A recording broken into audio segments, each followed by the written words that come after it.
This is for Palestine, Ramallah, West Bank, Gaza. This is for the child that is searching for an answer. This is not just a war over stolen land. Why do you think little boys are throwing stones at tanks? And we'll never really know how many people are dead. They drop bombs on innocent girls while they sleep in their bed.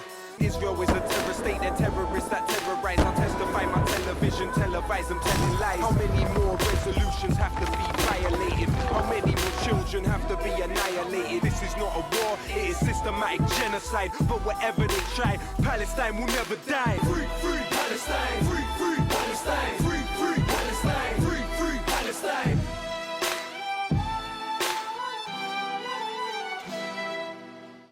Hello, I'm Chris Williamson and you're watching Palestine Declassified. We're the only weekly TV show that's dedicated to investigating and exposing the Israeli regime's global war against solidarity with the illegally occupied people of Palestine. In this week's show, we'll be asking why the Archbishop of Canterbury seems to be in thrall to Zionist extremists. The Church of England used to be referred to as the British Conservative Party at prayer. But Justin Welby's leadership of the church has gone even further. He's positioned it as an adjunct to the genocidal Zionist regime. Welby is effectively putting the church at the service of Benjamin Netanyahu, as Latifa Abu Chakra will explain in this report. The Archbishop of Canterbury, Justin Welby, recently cancelled plans to meet Lutheran pastor Munzir Ishaq from the illegally occupied West Bank town of Bethlehem. He reportedly said he could not meet him if he shared a platform with the former Labour leader, Jeremy Corbyn, at a pro-Palestinian rally. Ishaq, the pastor of the Christmas Evangelical Lutheran Church in Bethlehem, in his Christmas sermon said that if Jesus Christ was born today, it would have been under the rubble. Recordings of the speech and nativity display were seen all over the world on social and conventional media. Ishaq said, "It's shameful. It's not my type of Christianity not to be willing to meet another pastor because you do not want to explain why you met him." The Archbishop is said to have been concerned about the alleged huge increase in anti-Semitism since October in the UK, reportedly fearing it would have caused huge problems for the Jewish community if the two met. Mention of Corbyn and the alleged rise of anti-Semitism are clues that Welby is parroting Zionist talking points. It comes as little surprise then to learn he is involved with a lobby group with close relationships with the Zionist regime itself. He is president of the Council of Christians and Jews, an organization set up in the 1940s. According to its own reports, the council takes people on tours of occupied Palestine to illegal Israeli settlements and meeting with Israeli government officials. The group has been a Zionist front since the 1980s, at least.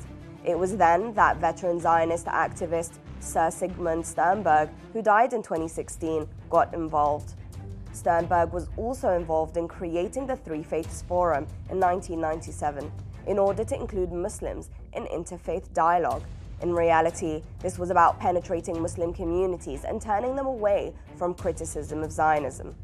As the official biographer of the CCJ and a co-founder of the Three Faiths Forum, Reverend Marcus Baybrook candidly admitted, with the growing importance of the Muslim community, the festering wounds in Israel and Palestine, and the growth of extremism, Muslim, Jewish, and Christian dialogue has a special importance. Today, the CCJ also works with the United Jewish Israel Appeal, which also involves itself in taking students on trips to illegal Israeli settlements as a part of the racist so-called Birthright program.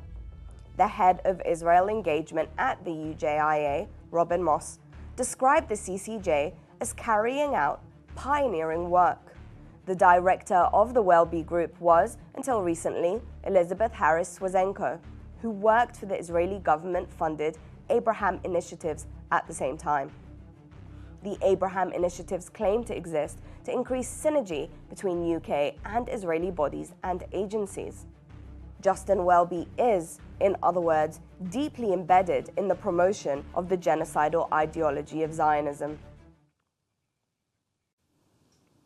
Joining me in the studio, as usual, is our resident expert, David Miller.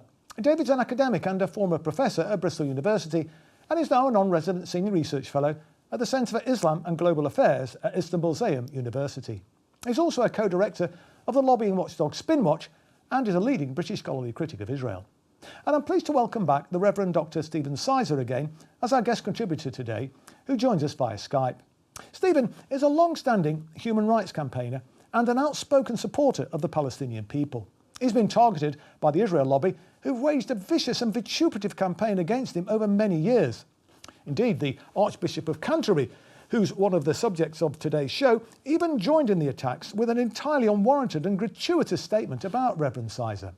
Stephen is a member of various pro-Palestinian groups, and he's the founder and director of the Peacemaker Trust. He's also written several books, including In the Footsteps of Jesus and the Apostles, Christian Zionism, Roadmap to Armageddon, and Zion's Christian Soldiers. Welcome to the show. Stephen, you wrote a PhD thesis and indeed a book on Christian Zionism. I wonder whether you could explain what it is and why it existed before the creation of the Jewish Zionist movement. Indeed. Thank you for inviting me on the show. Christian Zionism as a movement preceded Jewish Zionism by at least 50 years. It was actually 1799 when Napoleon became the first world ruler who promised the Jews a homeland, because he wanted the Jewish bankers, for example, to support his campaign, his colonial experiments, and help him defeat the British.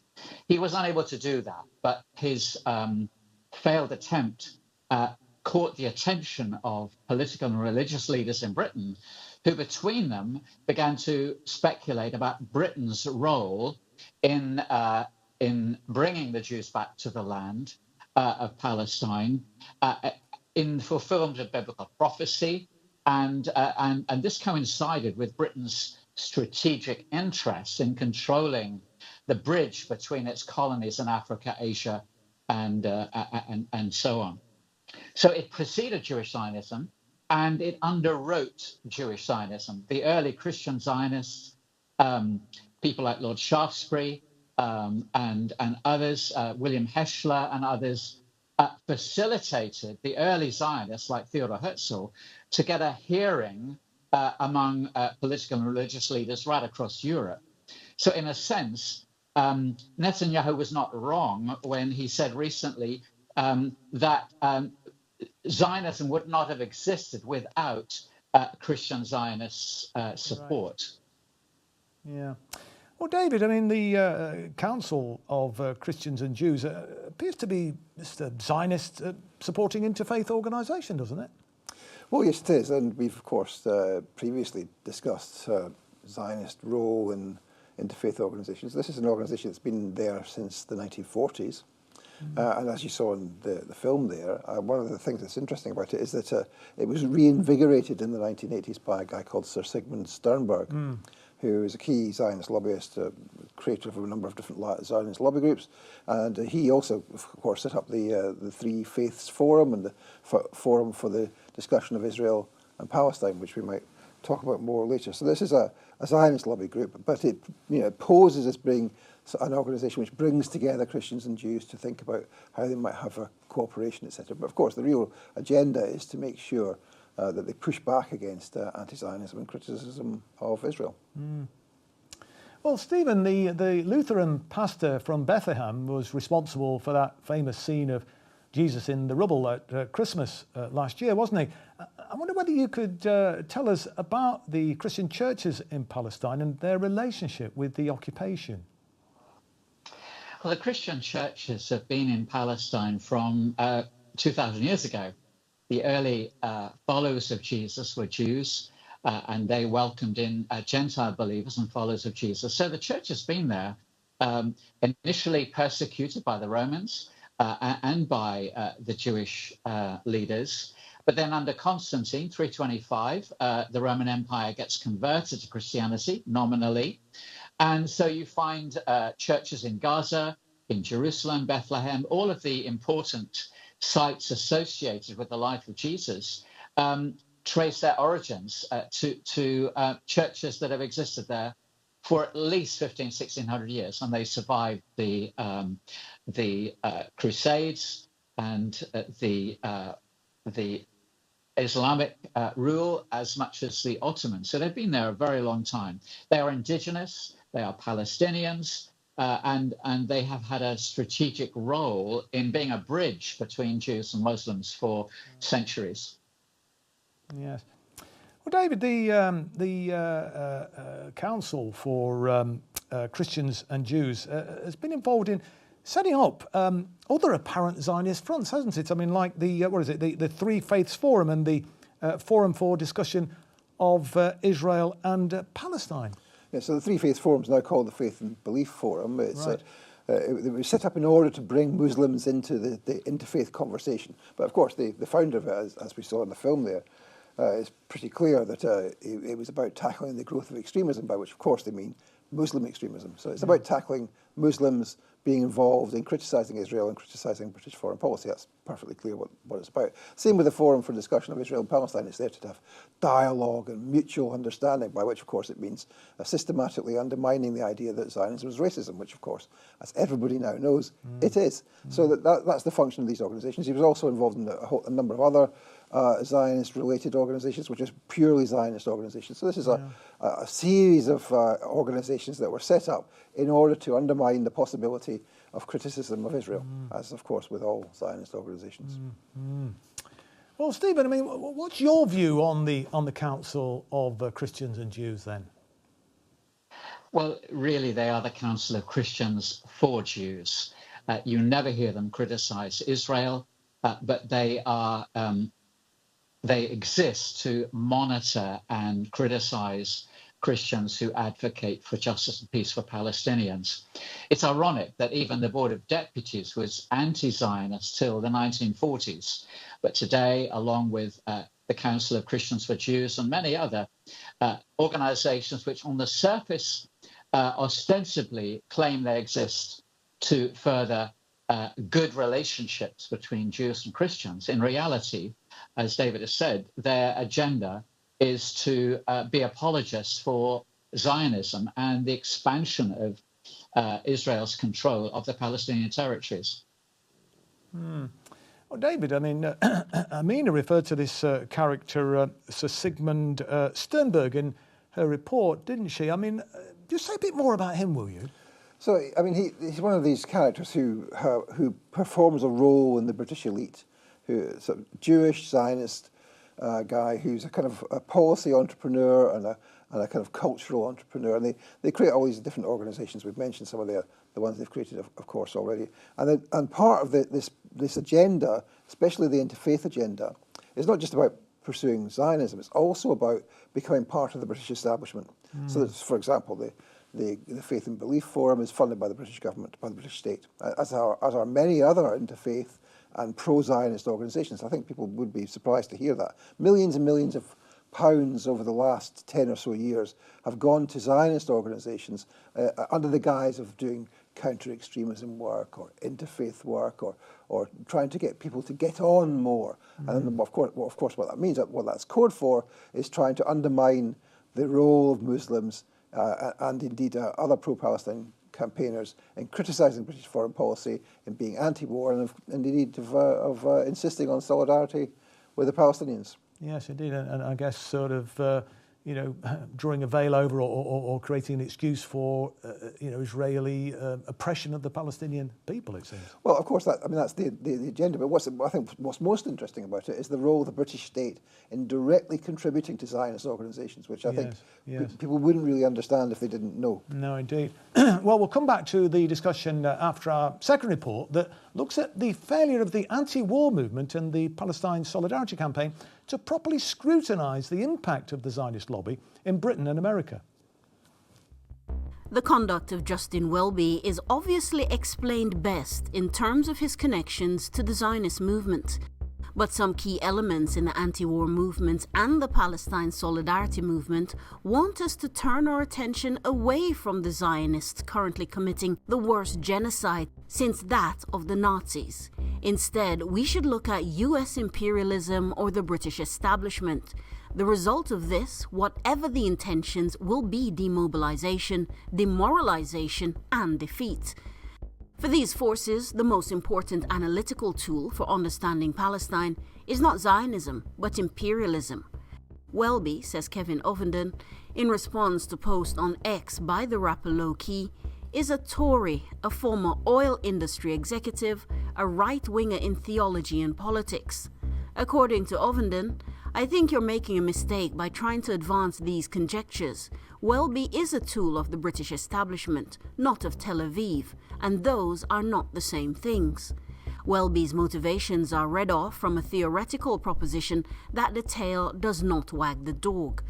If the evidence contradicts this, it becomes conjecture. In a very telling comment, Ovenden even dismisses the evidence cited by Loki as primitive, a substitution for analysis. Analysis here takes on the magisterial garb of the civilized intellectual, looking down on the uncouth, primitive, evidence-based activist. This is done, let us be clear, on the basis of prior theory alone, and it will no longer do. But if theories are not open to empirical critique or refutation, their ability to understand the world declines precipitously. And what are the strategic implications of this theoreticism for the movement? Presumably that we campaign against the Conservative Party and oil industry and imperialism, and we ignore the Zionists? Certainly much of the leadership of Stop the War uses the term Zionism now and again, but it has been actively discouraged by them. And they certainly don't analyze the dynamics of the Zionist movement in the UK and the US, and its manifestly hugely damaging penetration of British and American political life. They prefer to see the power of the Israel lobby as a myth. Yes, we must intensify pressure on the US and the UK government, and useful research is being done on spy flights, training of Israel military, Israeli arms firms and more. But in order to be effective, we also need to strike at the heart of the Zionist movement, at its supply lines, its financial and ideological support mechanisms. We need to cut off its life support given by the Zionist movement and its agents, assets and front groups. This is why we need to talk about Zionism, disrupt it now and move to a thorough process of de-Zionization as soon as possible. David, there seems to be a marked reluctance in sections of the left to use the Z word, i.e. Zionism. I mean, what's that all about, do you think? Well, if you recall, during the Corbyn leadership, there was a moment where John Landsman, who was sort of seen as an anti-Zionist in the past, at least. The leader of Momentum, of course. Momentum. And of course, he's since, of course, joined the JLM, which makes him a Zionist. The Jewish Zionist Labour now. movement. That's yeah. right. Yeah. And he was saying we shouldn't use Zionism. It's a complicated word. People don't understand it. It's used badly. It sort of means that you sometimes trip over into anti-Semitism by mistake.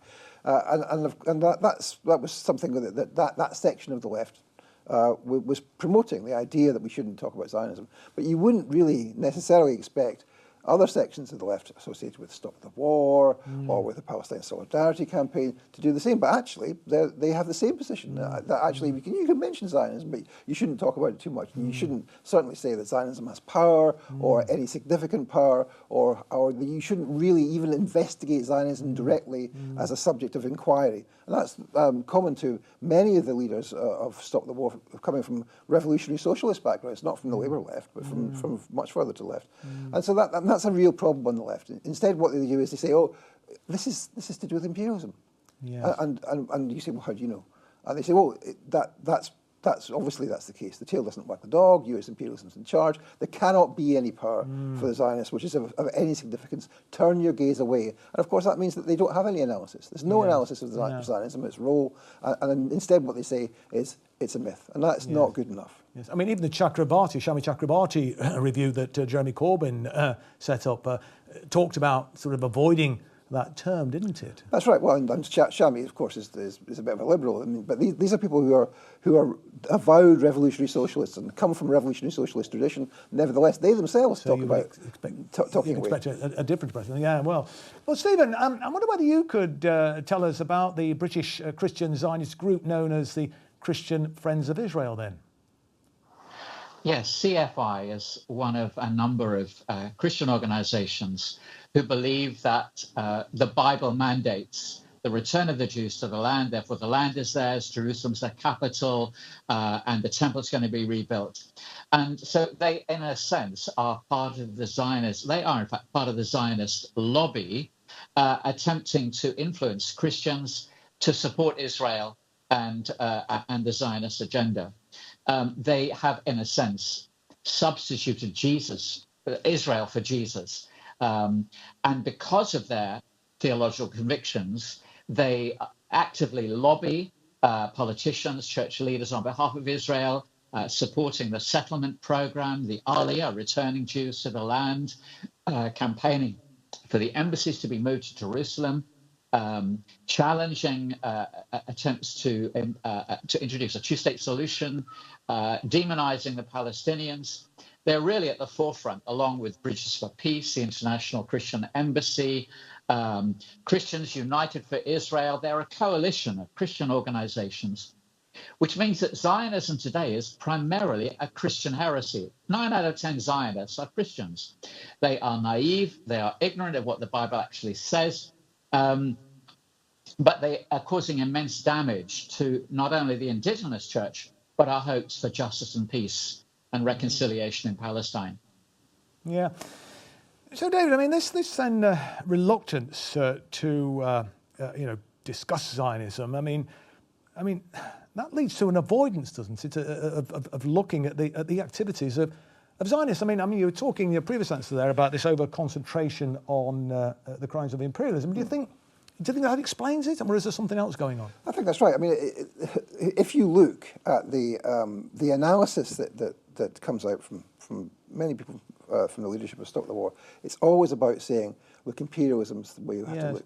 And they say, the main enemy is at home. And of course, that's a brilliant dictum for us, for understanding what people in Britain can do about things. Yeah. And the main enemy is at home. And of course, that means our government, and our government is complicit, and we should be holding it to account. But the other part of the enemy that's at home, which is never mentioned, is of course Zionism. Yeah. The Zionist movement is in this country. It's directly supporting genocide by sending funds to the IDF and by promoting ideologically the whole genocide.